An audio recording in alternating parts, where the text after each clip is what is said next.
ताज्या बातम्यांसाठी महान करेला सबस्क्राइब करा आणि बेल आयकॉनला क्लिक करा।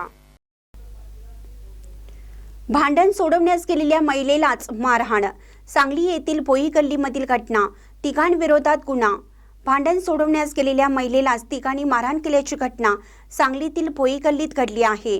यामध्ये रेखा गणपती शिंदे वय वर्ष 52 राहणार खंडबाग भोई गल्ली सांगली या जखमी झाल्या आहेत।